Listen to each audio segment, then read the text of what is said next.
Good morning, just waking up here at Horsethief Canyon. Didn't get a beautiful sunrise like I was hoping. It's all clouded in. A few little god rays over there, but that's about it. So I want to do a little bit of a test today. My cargo box here has my solar panel and it rotates up only to the one side. So if I drive my vehicle kind of over here, rotate the box as high as it goes, it'll be closer to perpendicular with the little bit of sun that's coming through, and I'm wondering if that gives me any solar. So let's do a test here. In general, I pull about 100 watts if I have a sunny day directly over top of the solar panel, so we kind of use that as our benchmark. I have noticed on a cloudy day it's around 15 or 18 watts. So I'm curious, with not much sun, if I angle it directly at the sun, does that make a difference? But right now my solar is nothing. I was getting like 8 before, or 6, something like that. So yeah, let's see what happens. You can see I've got the box now angled up. The solar panel can actually be directed at the sun. We're getting 25 watts now. So that's something I didn't take into account when I was setting up my solar, is being able to angle the panel towards the sun. So if you're getting a solar panel, I highly recommend you design your system so you can change the angle of that to always match the sun. That is a significant difference from 0 to 26 watts. Yeah, definitely learn from my setup here and make yours better.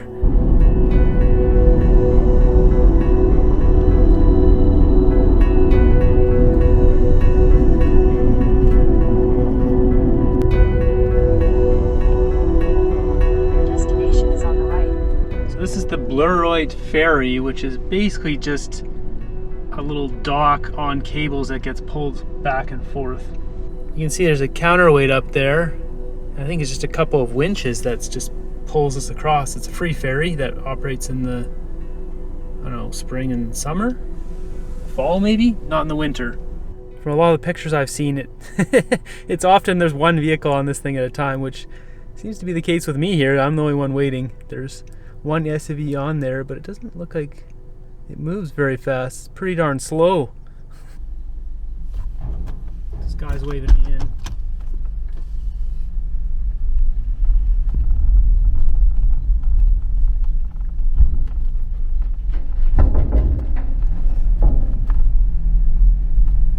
Hello.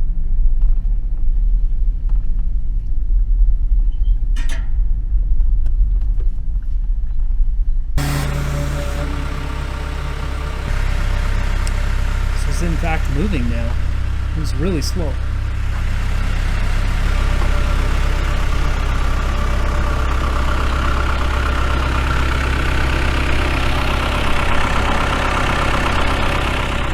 Like an eighth of a kilometer an hour. You can see the pulleys pulling, so it is pulling it through. It's just really slow.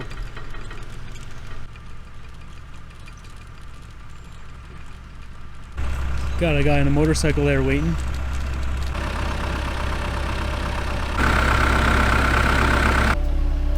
Well, snail's pace, it's connecting up on the other side here.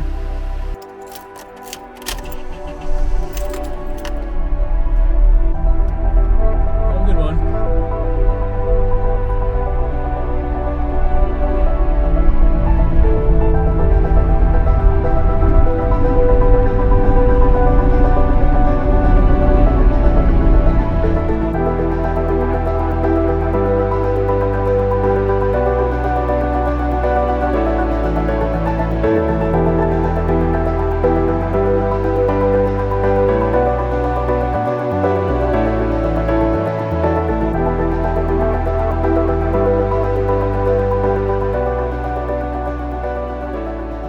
So I'm currently at Orkney Viewpoint.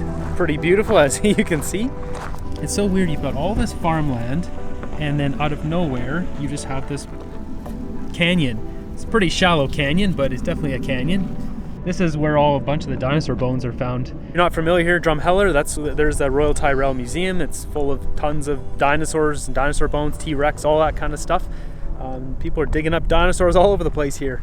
So pretty interesting. You know, 65 million years ago there's a bunch of demons running around the size of double-decker buses. There's a little bit of a trail down here. Also some weird berry. I don't know what these are, but red equals dead, folks. I'll try and let you know what they are. serious drop off. So I need to decide what I want to do today. I've got a bunch of work to do. I might just do that right here. I'm getting good solar. My panel is connected again. Basically takes about half of the charge off my laptop. So my work, it's reducing my battery by half with my solar on. My solar basically charges that 1152 watt Bluroid, the Bluroid 180 AC or whatever it's called. It charges 30% of it per day. The EcoFlow I have is 752 watt hours, something like that. So when I charge that one, since it's smaller, I get like 55%. Sadly, there's a no overnight camping here sign. With that no overnight sign, there's like a list of like 12 campgrounds to go to. But it's like, I ain't paying for a campground, man. You're paying $30, $40 a night. It's like, it just gets too expensive. So the Horsethief Canyon, I was there last night. There's no signs there about no overnight. You can go there. There's no toilet. There's a garbage can. That's it. So there is water. If you hike down into the canyon, you can definitely get some water and filter it. So water and garbage. Before more people show up, it's time to put the bird back up. I don't like flying around people. I don't legally fly around people. When I have the whole place to myself, I gotta take advantage of it.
Well, it's been fun here at the Orkney Viewpoint. I think this is the best one out of all of them.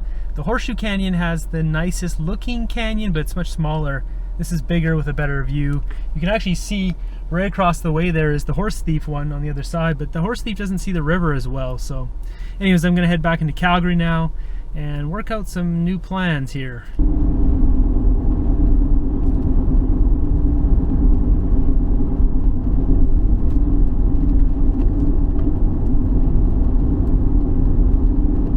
I'm just about to drive through Airdrie, which is the town I grew up in, at least from grade 5 to grade 12. And I was thinking of stopping by my old house, my old high school, but I don't know. I feel like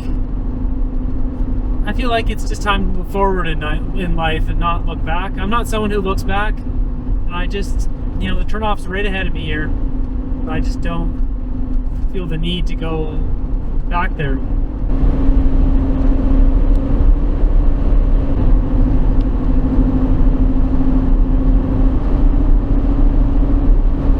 The lineup for Costco gas, it has got to be at least 60 cars. Like, it's all the way down the parking lot here. It's ridiculous. It's also $1.36, so I'm used to $1.99 gas on Vancouver Island.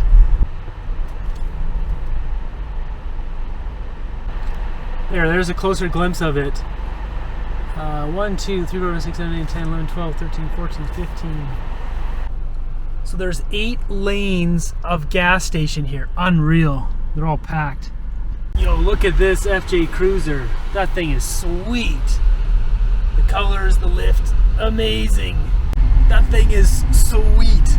It's so awesome. The only problem with FJ Cruisers is they have a flat windshield, so it's a lot easier to get a crack in those. But they're sweet vehicles. And that one has got like a custom paint job on it. On the next episode, I head out with one of my oldest friends for an authentic Canadian Rocky Mountain experience.